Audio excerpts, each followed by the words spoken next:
যে লিমন হোসেন উনি তখন 16 বছর বয়সে ওনার পা উড়িয়ে দেয় র্যাবের কয়েকজন কর্মকর্তা, এবং আজকে হাইকোর্ট রুল জারি করেছেন যে ওনাকে সেভাবে গুলি করা এবং ওনাকে আটক করা, ওনার বিরুদ্ধে দুটো মামলা করা এবং এই মামলা জিয়ে রাখা বেশ কয়েক বছর ধরে ওনার বিরুদ্ধে, এবং ওনাকে নানানভাবে হয়রানি করা, এটা কেন আইন বহির্ভূত এবং অসাংবিধানিক কেন ঘোষণা করা হবে না?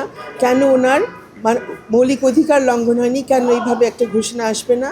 পাশাপাশি রুল জারি করা হয়েছে যে এই ঘটনাগুলোর জন্য ওনার যে ক্ষতি হয়েছে, শুধু ওনার পা উড়িয়ে দেওয়া হয়েছে তা না, ওনার পুরো জীবনে নানান ধরনের হয়রানি ওনার ফেস করতে হয়েছে, এবং উনি এখন অদক্ষ হয়েছেন কিন্তু ওনার পড়াশোনা বিভিন্নভাবে ওনার ব্যাঘাত হয়েছে।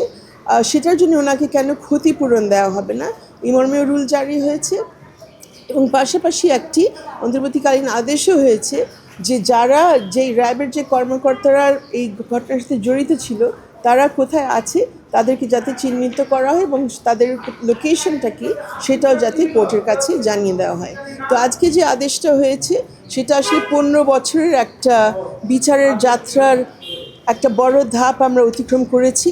যে লিমন হোসেন যখন সে শিশু ছিল, শিশুকালে তার উপরে যে ধরনের ভয়াবহ মানবাধিকার লঙ্ঘনের ঘটনা ঘটেছে, সেটার জন্য এখন এত বছর পরে অবশেষে আমরা একটা তদন্ত আবার দাবি করছি এবং একটা তার যে মৌলিক অধিকার পরিপন্থী হয়েছে এই ব্যাপারে আমরা একটা ঘোষণা পাওয়ার কাছে চলে গেছি, এবং তার যে ক্ষতিটা হয়েছে সেই ক্ষতিটা পূরণ করার জন্য আমরা একটা আদেশ পেয়েছি। একটা বিচারের যাত্রা শুরু হলো একভাবে আজকে।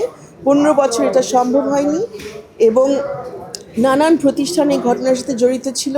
এর আগেও হাইকোর্ট অনেক চেষ্টা করেছে, হাইকোর্ট থেকে আগেও কিন্তু নির্দেশনা দেওয়া হয়েছিল তদন্ত করার জন্য, সেটা ধামাচাপা দেওয়া হয়।